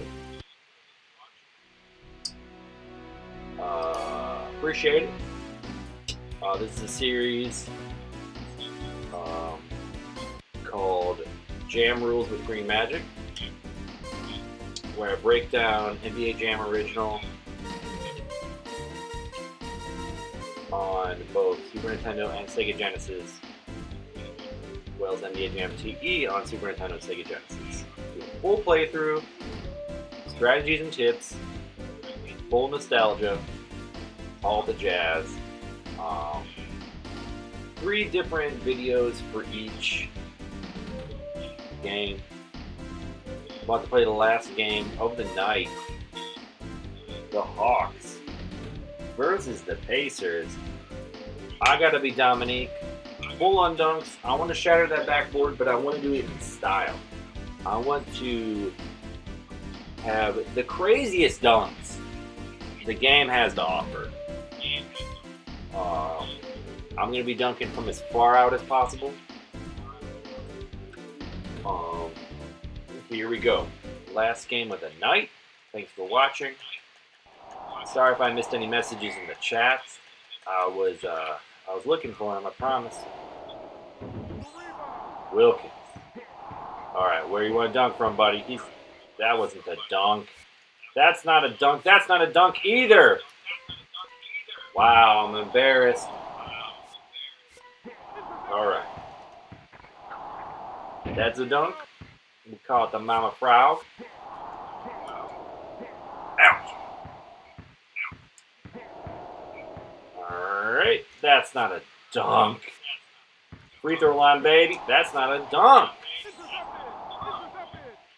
So sometimes you want to dunk, and they don't want you to dunk. Ran out of time.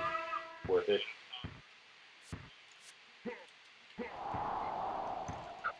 That's not a dunk. He's full on dunks. Dominique Wilkins, 6 out of 6 on dunks. Doesn't want to do it. Maybe McKee is the best defender in the game. Maybe he's hurt. Whatever the reason, you let me know. There we go. Backwards.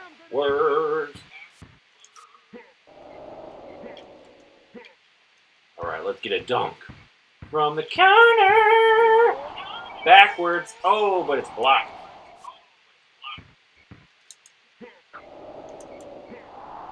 Give me the fucking ball. That's not a dunk. That's not a dunk. That's a dunk. It's a dunk. Stacey Augman playing some defense. Miller rails it because his name is Reggie Miller.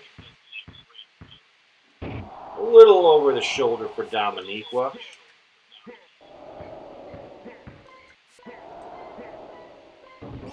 Nice board by Dominique. Throw it up. It's not a dunk. Dominique getting 5 dunks. Not bad.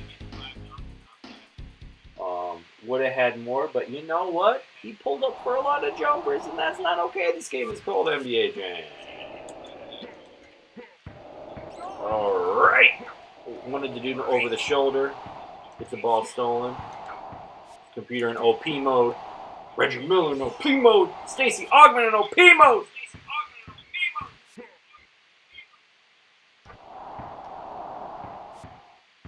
Right, we gotta get some dunks, y'all. We gotta get some dunks. That's not a dunk.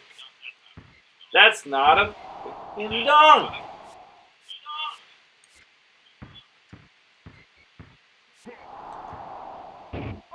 That's not a push either. All right, come on, Dominiqua. Over the shoulder. That seems to be his forte.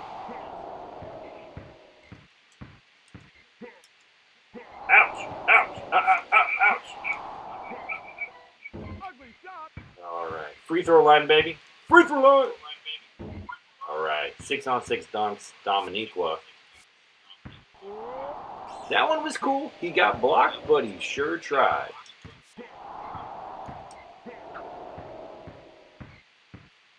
Okay, no one was in front of me, and he didn't want to dunk it. What am I trying to say? The dunk rating in this game leaves much to be desired.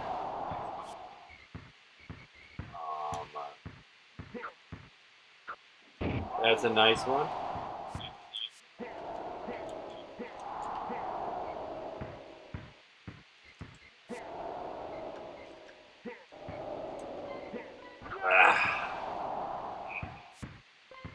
Maybe a couple more dunks before the half. I really want to. There we go. That's what I'm talking about. Maybe that's his spot. Ooh. Nope. He didn't want to do that one. Nope. Nope. Nope. Nope. Nope. Nope. Nope. Dominique Wilkins, full on dunk rating. For whatever reason, the game just doesn't want me to dunk with him very much. Doesn't make a whole lot of sense if you ask me.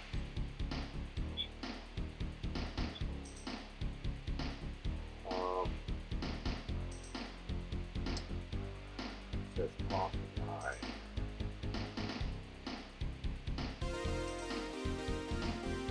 I hope they're live. Got 0 viewers, it says. Looks like I'm streaming. One more half to go. Pause it, pull up the interwebs, and see if I am live.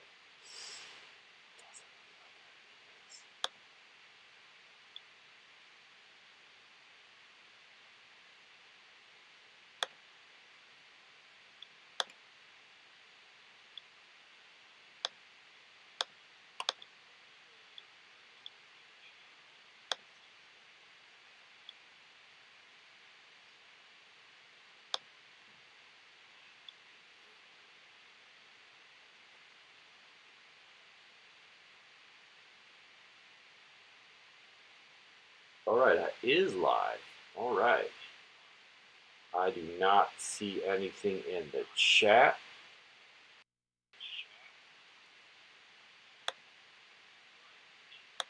So, I'm going to finish up this game. Thank you to whoever has been watching. This is the last game of the night. Dominique, well, that's not a dunk. Doing a playthrough of NBA Jam Super Nintendo 1994. Boom shakalaka. Ouch. Wide open. The Atlanta Hawks. Not a block, but it was finesse.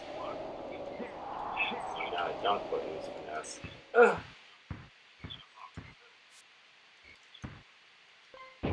Dominique slipping on the defense. Oh man, they really want to tie this bad boy up. Auto jump, gets it. Man, I want to rail threes. Well, I want to rail layups even worse. Oh, Dominique. Sometimes oh, robbed you. You thought that was a candy. Over the shoulder, buddy. Ooh. Oh, nice D. Usually they can't block that, but that was an auto jump. That's why I did not get that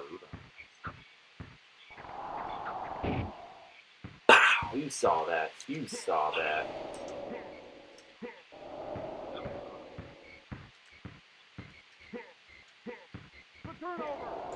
Couldn't pick it up off the ground because this game makes so much sense. From way downtown, misses it, but his dude gets the rebound.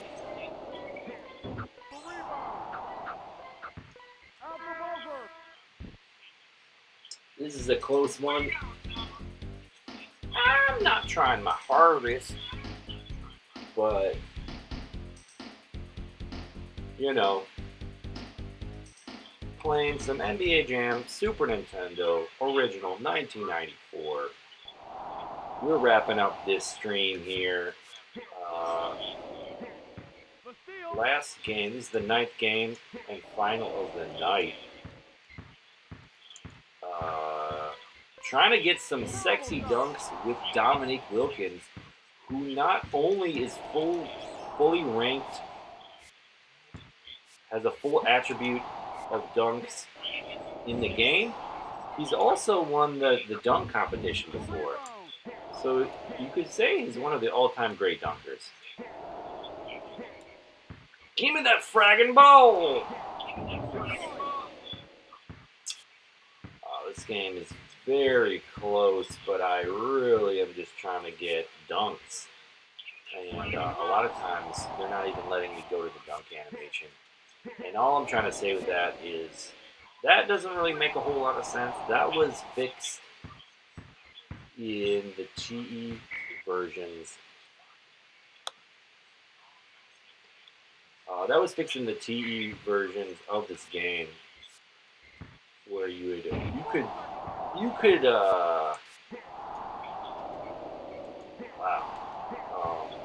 for the most part, you could dunk or try to dunk when you did the dunk command. And that's just not the case in this game, this version of the game. A lot of times, they are making you pull up for a jump shot when you were trying to just put a dunkaroo against. That was a nice one. I like that. Sometimes from the side, you can have some success. Ooh, drops it. From the corner, that's got to be Nikwa's spot. Give me that fragging ball. From the corner, he's on fire.